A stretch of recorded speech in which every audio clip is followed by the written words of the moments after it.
Frame real எஸ்டேட்னு பேசுகிறேங்க. இன்றைக்கி நம்ம பார்க்க அந்த ப்ராப்பர்ட்டி பார்த்திங்கன்னா நியர் கோவூர், அதாவது கிருங்கம்பாக்கத்துலேருந்து கோவூர் வர ரூட்டில் ஒரு இண்டிவிஜுவல், அதாவது ஒரு ஆல்மோஸ்ட் ஒரு 10-12 வீடு போட்டாங்க. அதில் வந்து வெறும் பேலன்ஸ் ஒரு 3 வீடு தான் இருக்குது. ஸோ அது மட்டும் தான் சேலுக்கு இருக்குது. அது மட்டும் தான் நம்ம பார்த்துட்ருக்கோம். ஆல்மோஸ்ட் கம்ப்ளீட் ஆகிடுச்சு. ஸோ பார்க்கிங் நல்லா ஸ்பேஷியஸான கார் பார்க்கிங் கொடுத்துருக்காங்க. சம்பு போர் மோட்டர் வந்துடும். ஸோ இந்த ப்ராப்பர்ட்டி வந்து வெஸ்ட் ஃபேஸிங் தான், இடமும் வெஸ்ட் ஃபேஸிங் தான், டோர் என்ட்ரன்ஸும் வெஸ்ட் ஃபேஸிங் தான் வரும் உங்களுக்கு. சரிங்களா? நல்ல ஒரு மெயின் ரோட்லேருந்து ஒரு 500 மீட்டர் தான் இருக்கும் ப்ராப்பர்ட்டி. நல்ல அதாவது ஃபுல்லாகவே எல்லாமே கம்ப்ளீட் பண்ணிட்டாங்க. அதாவது கிச்சன் ஒர்க்காக இருக்கட்டும், எல்லாமே ஆல்மோஸ்ட் எல்லாம் கம்ப்ளீட் பண்ணிட்டாங்க. பாத்ரூம் ஃபிட்டிங்ஸ் மட்டும்தான் உங்களுக்கு பேலன்ஸ் இருக்குது. சரிங்களா? இந்த ப்ராப்பர்ட்டி வந்து லேண்டு பார்த்திங்கன்னா 955 வந்து லேண்டு. பில்டப் பார்த்திங்கன்னா 1900.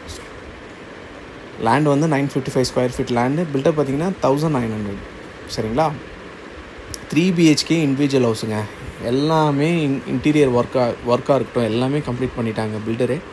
ஸோ நீங்கள் வந்து ரெடி டு ஆக்குபை கண்டிஷன் வந்தீங்கன்னா வீடு ஆக்குபை பண்ணிக்கலாம். அவ்வளோதான். பேங்க் லோன் கூட நானே பண்ணி கொடுத்துட்றேன் உங்களுக்கு. HDFC வேணுமா இல்லை SBI வேணுமா, நல்ல ஒரு உங்களுக்கு சிபில் ஸ்கோர் கரெக்டாக உங்களோட ப்ரொஃபைலுக்கு ஏற்ற மாதிரி கரெக்டாக இருந்துச்சுன்னா நான் உங்களுக்கு பண்ணி கொடுத்துருவேன். நல்லா ரைட் ஆஃப் இன்ட்ரெஸ்ட்லேயே நல்ல ஒரு பேக்கேஜிங்லேயே பண்ணி கொடுத்துருவாங்க. சரிங்களா?